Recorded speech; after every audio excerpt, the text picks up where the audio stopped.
आप सब बहुत जल्दी में हैं।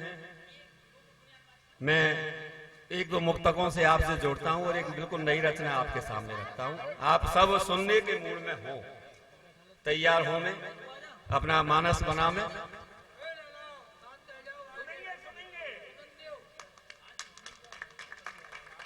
कि किनारों पर फला फूला वो हिंदुस्तान है गंगा। क्या है गंगा? जिसकी हम कसम खाते हैं और अंत में मुक्ति गंगा में ही हमको मिलती है।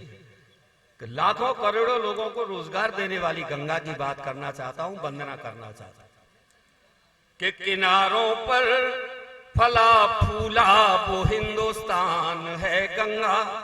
न हिंदू है ईसाई सिख न मुसलमान है गंगा। कि जुबान खींच लेंगे कर कहा बहता हुआ पानी। जुबान खींच लेंगे कर कहा बहता हुआ पानी।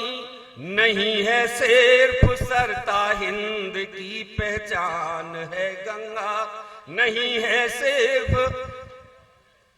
पहले कोरोना काल चला साहब, कोरोना काल में जो दुर्गत हमारी तुम्हारी मजदूरों की हुई सब आपको बताने की जरूरत नहीं है। और हद तो जब हुई जब उत्तराखंड में संक्रमित मरीज मरे और हमारे पुलिस वालों ने उनकी लाशों के जेबों से पैसे चुरा लिए और ये अखबार में पढ़ा। तब एक मुक्तक लिखा साहब।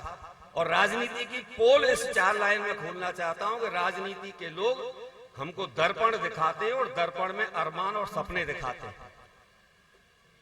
कि राजनीति के दर्पण में अरमान दिखाए जाते हैं। कि राजनीति के दर्पण में अरमान दिखाए जाते हैं। और शुभ चिंतक होने के बस प्रमाण जुटाए जा। वैक्सीन लगवा रहे हैं साहब, बहुत किया है हमने जनता को, वो आंकड़े रहेंगे टीवी पे। कि शुभ चिंतक होने के बस प्रमाण जुटाए जाते हैं। कि मजदूरों की पीड़ा कैसे पहुंचे उन गलियारों तक। कि मजदूरों की पीड़ा कैसे पहुंचे उन गलियारों तक। जहां कफन से लाशों के सामान चुराए जाते हैं। जहां कफन से लाशों के सामान चुराए। मित्रों, एक नागपुर स्टेशन है, आप में से बहुत से लोग गए होंगे, मुझे भी जाने का मौका मिला। मेरा सबसे छोटा बेटा छत्तीसगढ़ रायपुर राजधानी जो है वहां इंजीनियर है। तो नागपुर पर आज भी पापड़ बड़ियों की मात्रा लगी हुई है। नागपुर हिंदी की हमने जो स्थिति की है, एक हिंदी का गीत नया विषय मैंने उठाया है। फेसबुक पर बहुत आशीर्वाद मुझे मिले। हम हिंदी बोलना अपने स्टैंडर्ड के खिलाफ समझते हैं। हम बच्चों से अंग्रेजी में बात करना चाहते हैं, अंग्रेजी में मिल्क कहलवाते, अंग्रेजी में पानी कहलवाते, वाटर कहलवाते। और जब एडमिशन का नंबर आता है तो हिंदी मीडियम में एडमिशन नहीं कराते, इंग्लिश मीडियम में कराते। वो पाश्चात्य संस्कृति धीरे धीरे बच्चों के माध्यम से हमारे परिवारों में आ गई और हमारी संस्कृति का ह्रास होता चला गया। तब मुझे मजबूरी में एक पीड़ा का गीत, हिंदी की पीड़ा का गीत आपके सामने रखा। कि हिंदुस्तान की आशा को और भूल गए उस भाषा को। हिंदुस्तान की आशा को और भूल गए उस भाषा को। अपना परिचय देने वाली संस्कृति की परिभाषा को। अपना परिचय देने वाली संस्कृति की परिभाषा को। कि जब घर में ना बोले अपनी भाषा स्वाभिमान से। जब घर में ना बोले अपनी भाषा स्वाभिमान से। और तब हिंदी अपना हक मांगे पूरे हिंदुस्तान से। पूरे हिंदुस्तान से, पूरे हिंदुस्तान से। हिंदुस्तान की भाषा को। पहला बंद रखता हूं साहब। मेरा मानना यह है कि जब हिंदुस्तान आजाद हुआ तभी मेरी हिंदी आजाद हुई। हिंदुस्तान को आजाद कराने में जितनी कुर्बानियां हमने दी वो सब की सब हिंदी को आजाद कराने में दी। पहला बंद रखता हूं कि लगता है हिंदी भाषा पर सब भाषाएं भारी हैं। हिंदी का कोई मतलब नहीं, अंग्रेजी में बात करना हम अपने स्टैंडर्ड की, अपने स्टेटस की निशानी मानते हैं। कि लगता है हिंदी भाषा पर सब भाषाएं भारी हैं और अब तक तो हिंदी ही घायल, अब हिंदुस्तान की बारी है। अब तक तो हिंदी ही घायल, हिंदुस्तान की बारी है। कि आज कहां वो गुमसुम है अब अपने ही गलियारों से, और जैसे चिड़िया रूठ गई हो अपनी ही रफ्तारों से। जैसे चिड़िया रूठ गई हो अपनी ही रफ्तारों से। कि जब भारत का बच्चा कि जब भारत का बच्चा न बोले स्वाभिमान से, न बोले स्वाभिमान से, और तब हिंदी अपना हक मांगे पूरे हिंदुस्तान से, पूरे हिंदुस्तान से, पूरे हिंदुस्तान से। दूसरा बंद रखता हूं कि इस हिंदी भाषा की खातिर कितने ही कुर्बान हुए। इस हिंदी भाषा की खातिर संस्कृत वाले जो अध्यापक है वो जानते हैं, उत्कृष्ट विवाहेतु गीतम गायंती गर्दवा परस्परम प्रशंसन्ति अहो रूपम।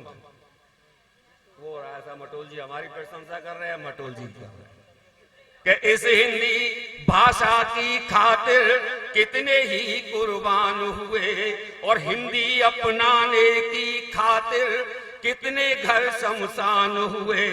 कि इस भाषा की खुशहाली के ये नारे भी तिरंगे हैं, और जब तक हिंदी जिंदा है तब तक लहराते तिरंगे हैं। जब तक हिंदी जिंदा है तब तक लहराते तिरंगे हैं। कि हिंदी ही जननी है हमारी, हिंदी ही जननी है हमारी, न कहते स्वाभिमान से, न कहते स्वाभिमान से, और तब हिंदी अपना हक मांगे पूरे हिंदुस्तान से, पूरे हिंदुस्तान से, पूरे। जब अंग्रेजी पढ़ने लगे हैं साहब हमारे बच्चे, हमारी बच्चियां, तब एक चीज पर नजर जाती है साहब कि आप जंगथर जैसे मार्केट में भी चले जाओ, 10-20 औरतें साड़ी में मिल जाए तो बहुत बड़ी बात।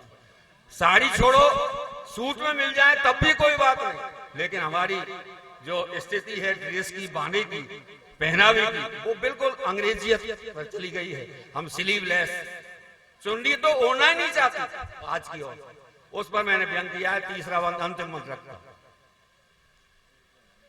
कि इज्जत औरत देश का रिश्ता सबसे गहरा होता है। हम पिट गए, हमारी औरत पे किसी ने उंगली उठा दी तो हम मर गए, हमारे देश पर उंगली उठा दी तो मर गए। कि इज्जत औरत देश का रिश्ता सबसे गहरा होता है, और इज्जत होती है जब तक कपड़ों का पहरा होता। पहरा उतर गया। कि इज्जत होती है जब तक कपड़ों का पहरा होता है। कि आज भारतीय नारी ने जो देसी बाना छोड़ दिया, आज भारतीय नारी ने जो देसी बाना छोड़ दिया, और वो संस्कृति की तो चलती क्या है अपनों से मुंह मोड़ लिया। संस्कृति की तो चलती क्या है अपनों से मुंह मोड़ लिया। कि हिंदी भाषा रूपी चुनरी, कि हिंदी भाषा रूपी चुनरी जो छूटी है परदान से, जो छूटी है परदान से, और तब हिंदी अपना हक मांगे पूरे हिंदुस्तान से, पूरे हिंदुस्तान से, पूरे हिंदुस्तान से। हिंदुस्तान की आशा को भूल गए उस भाषा को, अपना परिचय देने वाली संस्कृति की परिभाषा को अपना परिचय देने वाली संस्कृति की परिभाषा को, कि जब घर में ना बोले अपनी भाषा स्वाभिमान से, जब घर में ना बोले अपनी भाषा स्वाभिमान से, और तब हिंदी अपना हक मांगे पूरे हिंदुस्तान से, पूरे हिंदुस्तान से। बहुत बहुत धन्यवाद। अगले